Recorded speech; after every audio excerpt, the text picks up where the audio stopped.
Vamos começar hoje a meditar e nos alimentar da palavra de Deus na carta de Pedro, primeira carta de Pedro, capítulo 1. 1 Pedro, capítulo 1.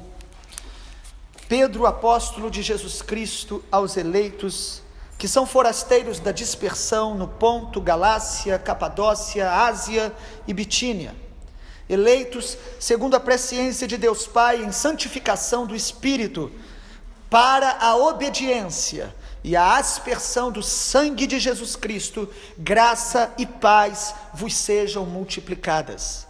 Bendito o Deus e Pai de nosso Senhor Jesus Cristo, que segundo a sua muita misericórdia, nos regenerou para uma viva esperança, mediante a ressurreição de Jesus Cristo dentre os mortos, para uma herança incorruptível, sem mácula, imarcessível, reservada nos céus para vós outros, que sois guardados pelo poder de Deus, mediante a fé, para a salvação preparada para revelar-se no último dia.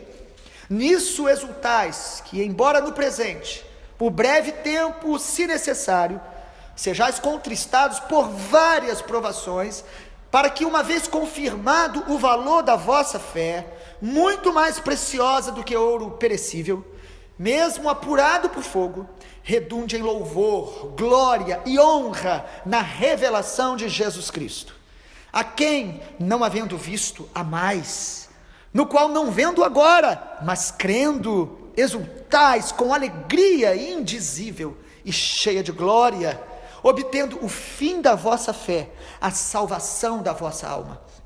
Foi a respeito desta salvação que os profetas indagaram e inquiriram, os quais profetizaram acerca da graça a vós outros destinada, investigando atentamente a ocasião, ou quais as circunstâncias oportunas indicadas pelo Espírito de Cristo, que neles estava, ao dar de antemão testemunho sobre os sofrimentos referentes a Cristo e sobre as glórias que os seguiriam. A eles, aos profetas, foi revelado que não para si mesmos, mas para vós outros ministravam coisas que agora vos foram anunciadas por aqueles que pelo Espírito Santo enviado do céu vos pregaram o Evangelho, coisas que anjos anelam perscrutar. Por isso, cingindo o vosso entendimento, sede sóbrios, esperai inteiramente na graça que vos está sendo trazida na revelação de Jesus Cristo. Como filhos da obediência, não vos moldeis as paixões que tinhais anteriormente na vossa ignorância. Pelo contrário, segundo é santo aquele que vos chamou, tornai-vos santos também vós mesmos em todo o vosso procedimento, porque escrito está: sede santos, porque eu sou santo. Ora, se invocais como Pai aquele que sem acepção de pessoas julga segundo as obras de cada um, portai-vos com temor durante o tempo da vossa peregrinação, sabendo que não foi mediante coisas corruptíveis, como prata, ouro, que fostes resgatados do vosso fútil procedimento, que os vossos pais vos legaram, mas foi pelo precioso sangue de Cordeiro sem defeito e sem mácula, o sangue de Cristo, conhecido com efeito antes da fundação do mundo, porém manifestado no fim dos tempos por amor de vós, que por meio dele, ou seja, de Jesus Cristo somente, tendes fé em Deus, o qual o ressuscitou dentre os mortos e lhe deu glória, de sorte que a vossa fé e esperança estejam em Deus, tendo purificado a vossa alma, através de quê? Pela obediência à verdade, tendo em vista o amor fraternal não fingido, amai-vos de coração uns aos outros ardentemente, pois fostes regenerados, não de semente corruptível, mas de incorruptível, mediante a palavra de Deus, a qual vive e é permanente. pois toda a carne é como a erva, a sua glória como a flor da erva, seca-se a erva, cai a sua flor, mas a palavra do Senhor permanece eternamente. Esta é a palavra que vos foi evangelizada. Louvado seja o nome do Senhor. Primeira carta do apóstolo Pedro, servo do Senhor Jesus, escrita mais ou menos no ano 60 depois de Cristo, escrita a igrejas perseguidas, a igrejas que passavam por momentos de extrema pressão espiritual do Império Romano, de extremo sofrimento verdadeiro, sofrimentos por serem do Senhor. Pedro escreve essa carta para renovar esta igreja, fortalecer essa igreja, e sobretudo, um dos temas possíveis para essa carta é manter a viva esperança.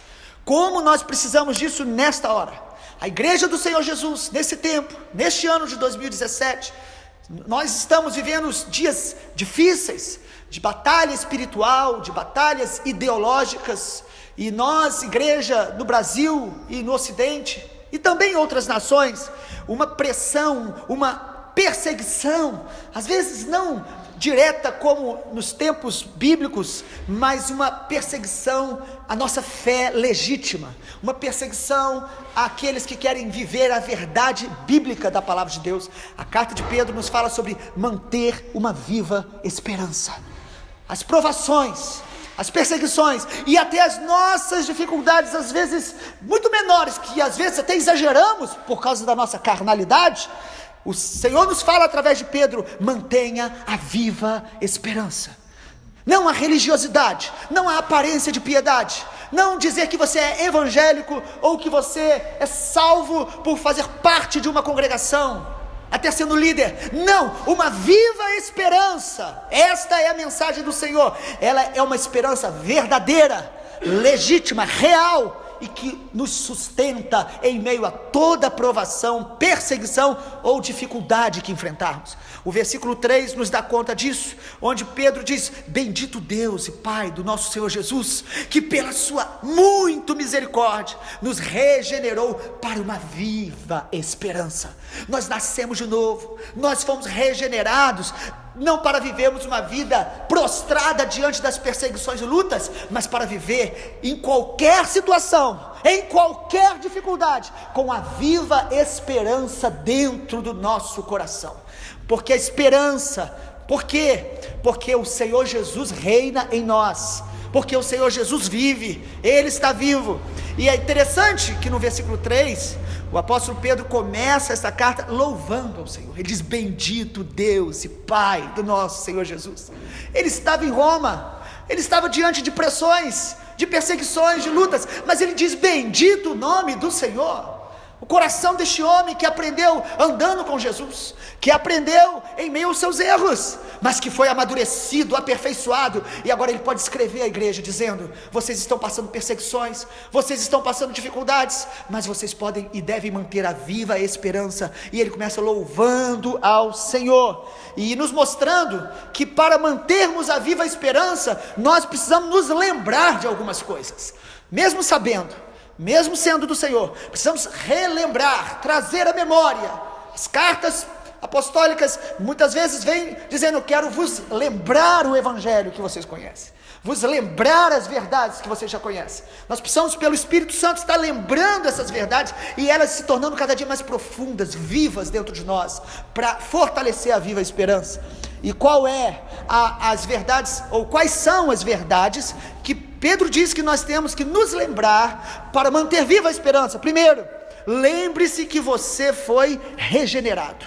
Versículo 3, ele diz: bendito Pai de nosso Senhor Jesus Cristo, que nos regenerou. Nós nascemos de novo, nós não somos deste mundo, nós nascemos de novo. Ou seja, você não precisa se prostrar diante das lutas, porque você hoje é uma nova criatura, gerada pela palavra e pelo Espírito Santo.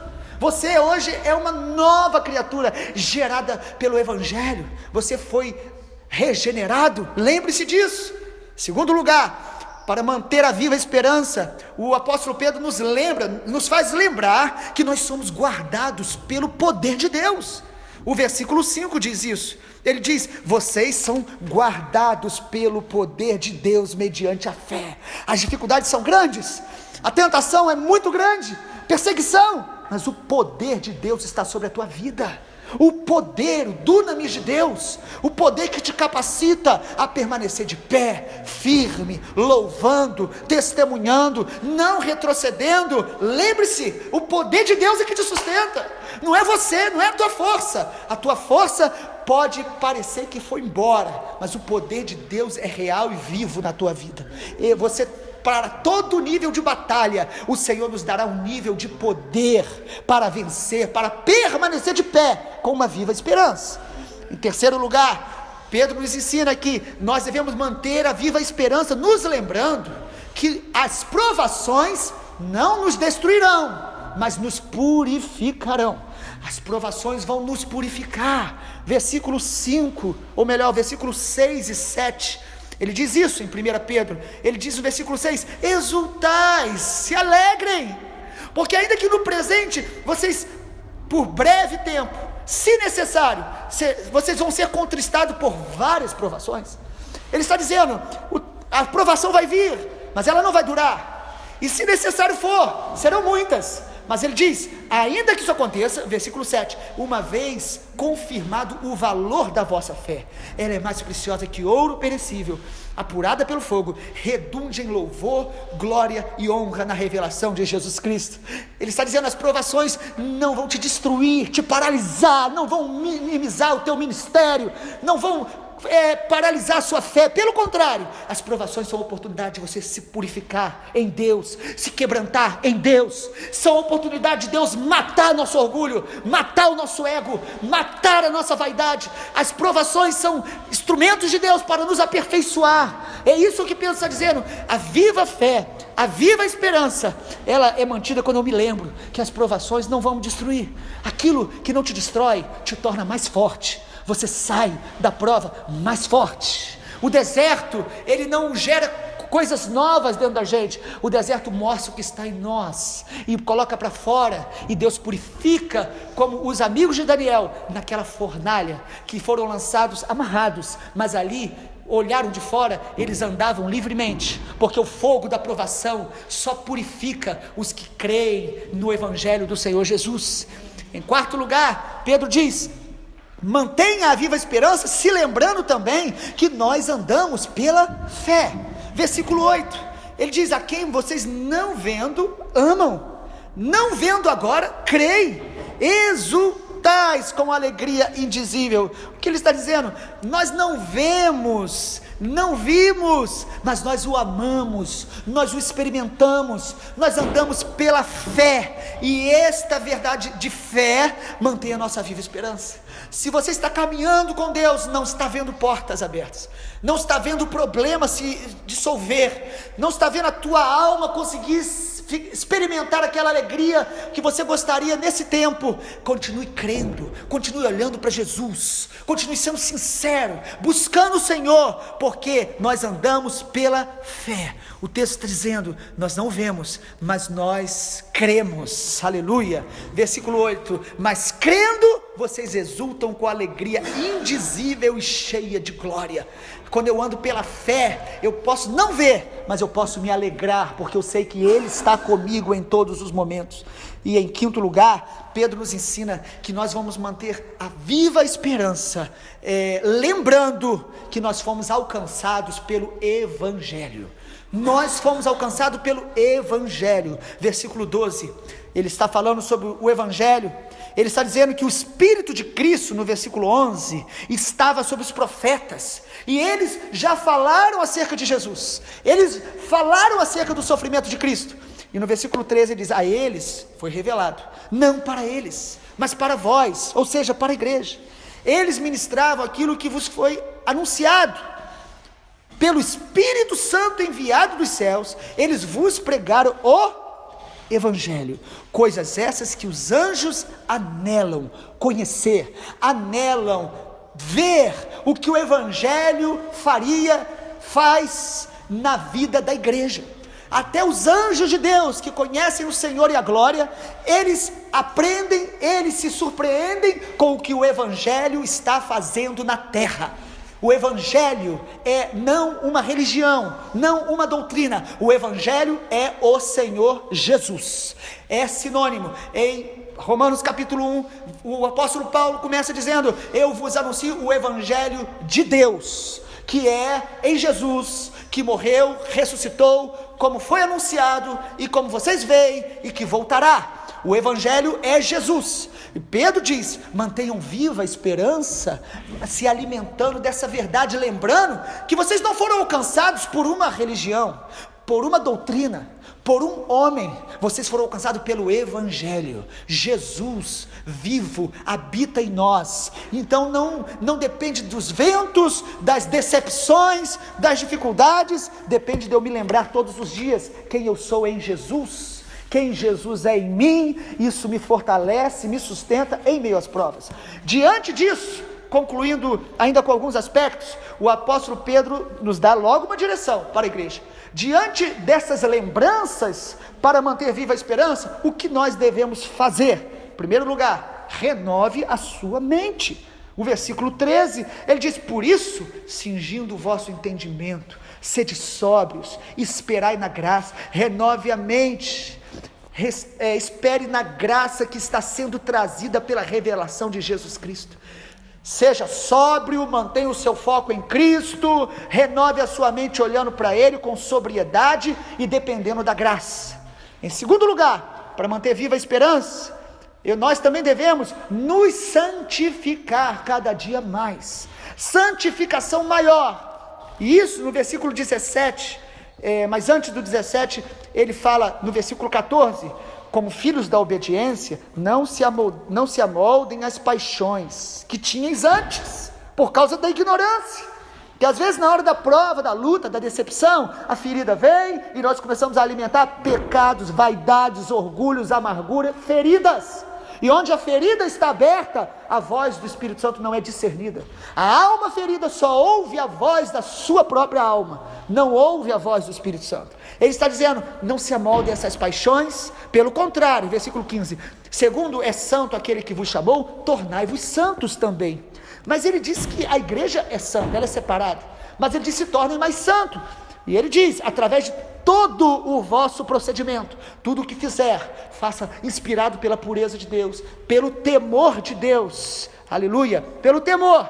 Versículo 16, porque está escrito: sede santos, como eu sou santo. Para manter viva a esperança, eu preciso crescer em santificação, deixar que as dificuldades me levem para mais perto de Jesus, olhar para Ele, voltar-se para Ele. O versículo 17, parte B, ele diz: portai-vos com temor durante o tempo da vossa peregrinação. A santificação é fruto de temor. Quando eu começo a perder o temor, eu baixo meus padrões espirituais e morais. Terceiro lugar, para manter viva a esperança, Pedro diz: centralize a sua fé somente em Deus, através de Jesus Cristo.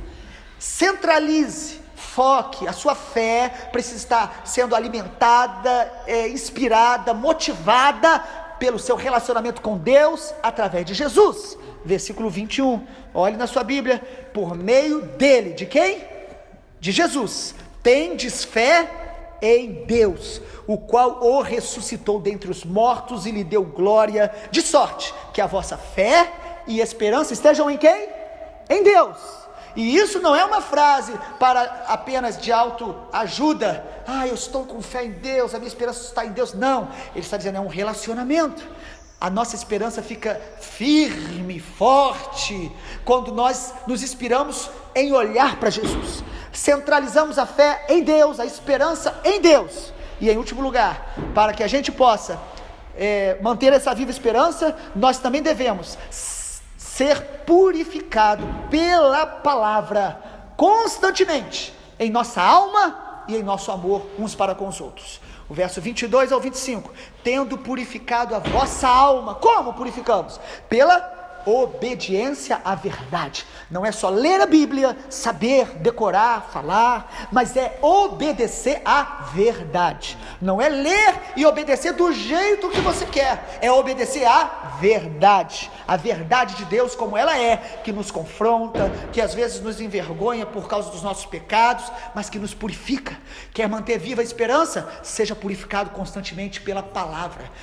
Aí o texto diz, no versículo 22, ele diz: purificado a vossa alma pela obediência à verdade, tendo em vista o amor fraternal não fingido. O Senhor nos purifica na alma e nos faz amar intensamente uns aos outros, amar o irmão, amar a família, amar os inimigos, amar e orar por eles, orar pela salvação deles, abençoá-los. E isso fala a partir do verso 23, porque vocês foram regenerados, não por uma semente corruptível, não por uma semente humana, perecível, ele diz, mas é de incorruptível, mediante a palavra de Deus, que vive. A palavra vive, porque Jesus é a palavra, Jesus é a palavra viva, ela é viva. Ela está nos transformando, nos libertando, nos curando, nos purificando em nossa alma e em nossos relacionamentos. Senão, nós vamos abrigando feridas, sentimentos, ressentimentos.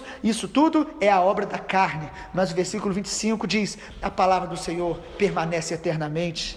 No versículo 24, toda a carne é erva, a sua glória é como a flor da erva, e essa erva seca-se e cai a sua flor, mas é a palavra que precisa estar viva dentro de nós. Se a palavra estiver viva dentro de nós, a nossa esperança será viva, o nosso enfrentamento das dificuldades será vivo, será com graça de Deus, com amor de Deus, sem perder a doçura do Espírito, sem perder o relacionamento com a verdade. Como somos purificados? Obedecendo à verdade. E Pedro conclui o primeiro capítulo dizendo: esta é a palavra que vos foi evangelizada, que vos foi proclamada. Não é uma religião, não é apenas uma fé emotiva, não é apenas uma fé intelectual, mas é uma fé transformadora, que mantém você com a viva esperança em meio a qualquer perseguição, a qualquer dor, a qualquer decepção. Nada nos separará do amor de Deus que está em Cristo Jesus. Que o Senhor nos abençoe. Amanhã continuamos 1 Pedro, amanhã será o capítulo 2. Deus nos abençoe.